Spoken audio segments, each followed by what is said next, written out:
Ambassador, welcome again. Everybody has that question about ZIDERA and sanctions, and you were trying early on to explain what is the difference. As simple as it sounds, people still want to know. All right. Well, first of all, again, thank you for having me. And the U.S. policy toward Zimbabwe has a number of elements, but one of those elements is legal, and that's ZIDERA. Just put it as simply as I can. If Zimbabwe fulfills the requirements of its 2013 constitution, it will meet the requirements of ZIDERA. ZIDERA covers lending by international organizations to Zimbabwe and forgiveness of the debt that Zimbabwe has to those organizations and countries in the Paris Club. The sanctions that exist are executive branch sanctions on 154 individuals and entities, and it prevents people from the United States or through the United States economic system from providing economic benefits to those people, or can prevent them from traveling to the United States. So they're two different areas, but Zimbabwe's progress in building a democracy that respects the tenets of the 2013 Constitution is the key thing that it needs to do. And we saw only yesterday the U.S. saying that they will not lift sanctions against Zimbabwe until there are reforms. What kind of reforms is the U.S. looking at? Well, there's legislation that does not comply with the 2013 Constitution, POSA, AIPA, those legislations that cover the Public Order and Security Act or freedom of speech restrictions. Those are things that President Mnangagwa has said during the campaign that he was committed to repealing or revising. And I think if he were to repeal those laws in concert, obviously, with the legislature, that would be an important step in fulfilling the requirements of the legislation. And on the health side, we know that the USA is really involved in PEPFAR, but we have a cholera epidemic currently underway in Harare and Zimbabwe. Is the US going to step in and help? Well, yes, actually, I was just visiting the Centers for Disease Control in Atlanta last week and had the opportunity to discuss this issue with them. We have an excellent relationship with Zimbabwe on issues of health, and I was very impressed to hear the close coordination and work that's being done. Cholera is a preventable disease, and one of the most important interventions is dealing with water and access to clean water. So we definitely want to work with the people of Zimbabwe and the government of Zimbabwe on promoting access to clean, potable water. There's also a vaccine, an oral vaccine, that can help prevent cholera. Now, it's not 100% effective, but it does help people either prevent infection or recover more quickly if they are infected. And we're working with the government of Zimbabwe on a vaccination program that hopefully would cover 300,000 people.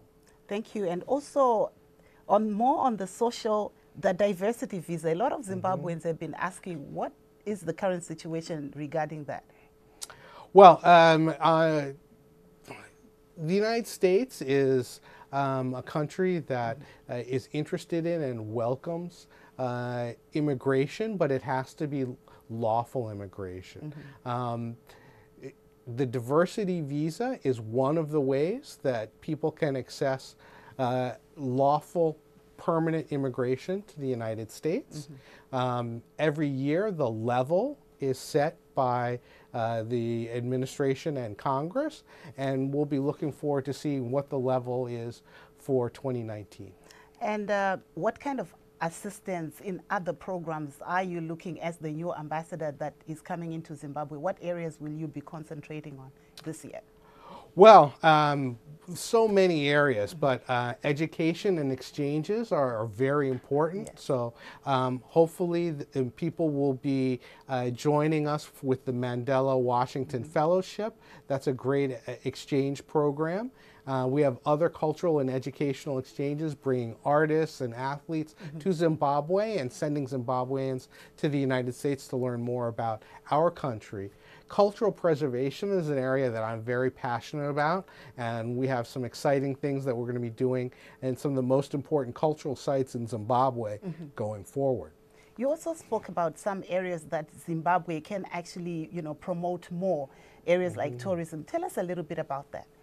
Well, Zimbabwe has so much economic potential, and when you look at the area of tourism, Zimbabwe is one of the most beautiful countries in the world. It has amazing wildlife and amazing natural vistas.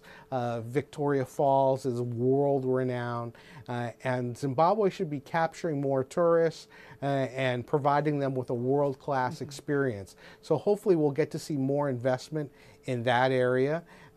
In addition, Zimbabwe agriculturally has been a powerhouse over time, and hopefully the reforms that both candidates talked about during the presidential campaign will be implemented to help build a more resilient and successful agricultural sector. And then obviously the extractive industry sector, mining, is one where Zimbabwe has tremendous potential. 40 different valuable minerals in Zimbabwe that I think, if properly managed, could provide tremendous opportunities for both employment and foreign exchange earnings. Going back to the elections, you said you met both President Emmerson Mnangagwa and opposition leader Nelson Chamisa. What's your take? Well, I think they're both people who love their country and are committed to improving Zimbabwe and changing many of the problems of the past. I look forward to working with both of them. Both of them were very gracious in receiving me on multiple occasions. I look forward to getting back to Harare next week to talk to both of them shortly after my arrival, and helping to find a way forward of cooperation and engagement between Zimbabwe and the United States. And before, this is my last question. I'm going back again to sanctions. Generally, people in Zimbabwe believe that sanctions hurt the ordinary person on the street, not the ones that are on the target list. What can you say about that? Well, Zimbabwe has an opportunity for growth, and the sanctions really do affect specific individuals. Yes. Decisions on investment in Zimbabwe are driven by the economic conditions in Zimbabwe, the rule of law, the assurances that people's investments will be protected, that they have the right to have majority ownership in their businesses. Those are the kinds of things that the private sector is interested in. There is a significant interest in investment in Zimbabwe, but investors want to see the reforms that have been talked about implemented. We need to see the implementation and action on the reforms, not just a list of reforms that are proposed. Thank you very much, Mr. Nichols.